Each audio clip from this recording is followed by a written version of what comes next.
Assalamualaikum and hi guys, welcome back. Okay, anyway, aku sebenarnya sudah terjebak dengan satu video yang lalu dekat FYP aku.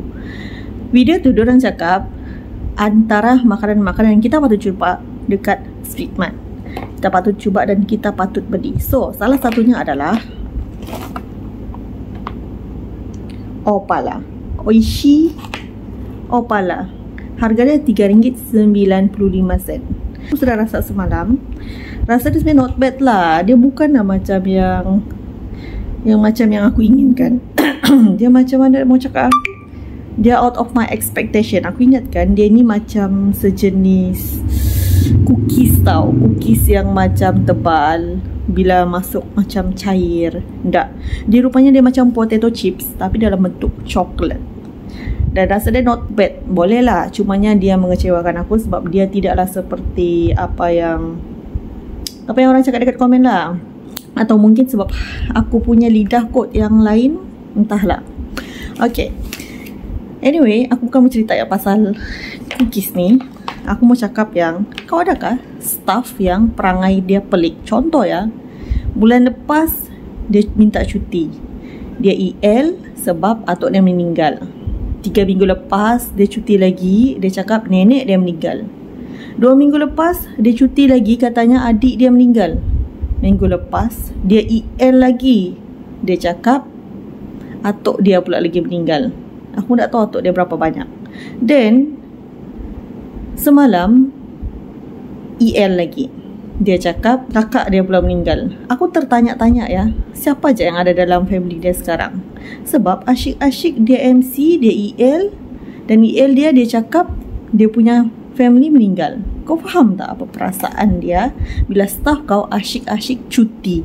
Cuti sebab ahli keluarga dia meninggal. Tak kan ahli keluarga meninggal setiap minggu kan? Rasa macam pelik tau, rasa macam tidak masuk akal. Aku tertanya-tanya, siapa aja family dia yang tinggal? Sebab kalau semua sudah meninggal, siapa aja yang tinggal? Betul kan? Pelik lah pada staff macam ni. Dan aku yakin sangat mesti korang ada kawan-kawan yang perangai macam ni. Asyik-asyik cuti, asyik-asyik cuti.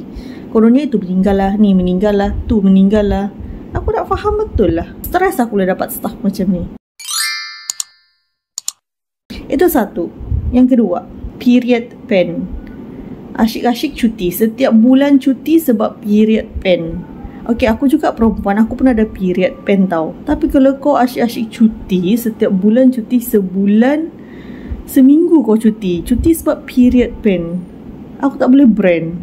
Aku sebenarnya tak kisah tau kau mau cuti berapa hari, tapi aku kisah adalah setiap bulan kau akan ambil cuti seminggu untuk period pen. Faham tak? 2-3 hari tu aku boleh terima lagi. Sebab period pen tu dia boleh muncul di awal-awal period je, waktu kita tu tengah darah tu tengah meriah.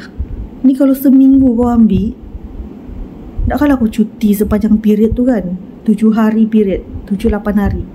Takkan setiap hari kau period pen. Period pen mungkin 2-3 hari aku boleh terima. Ni kalau 7-8 hari setiap bulan, entahlah, aku pun tak tahu nak cakap macam mana. Sebab aku pun perempuan juga, ada period pen juga. Tapi tak adalah aku sampai cuti. Tak pernah lah aku sampai ambil cuti.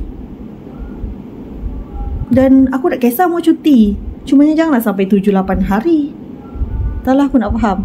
Dan aku tak boleh terima lagi tu, klinik tu boleh bagi dia MC cuti banyak macam tu. Pelik kan? Entahlah. Ni ada satu orang lagi ni pula, jenis yang kaki kipas ni. Dia macam ni, kalau kau mau naiklah dengan cara baik, bukan dengan cara tidak baik. Bukan dengan cara jalan belakang, bukan juga dengan kaki kipas. Kalau betul pun mau naik pangkat, gunalah cara yang baik. Ingat tahu, setiap duit gaji yang masuk dalam kita punya poket tu, ada makanan yang kita beli. Dan makanan yang masuk dalam tubuh badan kita tu akan membentuk darah daging tau. Disitulah membentuk kita punya, faham kan? Naiklah tanpa perlu menjatuhkan orang lain. Okay?